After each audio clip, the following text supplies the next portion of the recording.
amma asitti bakka kubbaa jirra. Namni hunda bashannananii asitti ordanii lafa kaa'anii isinillee yoo barbaadan tisheertii keessan ofii kun argachuu dandeessanii.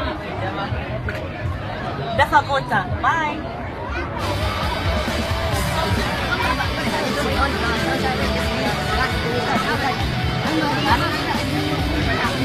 So, I'm going to take a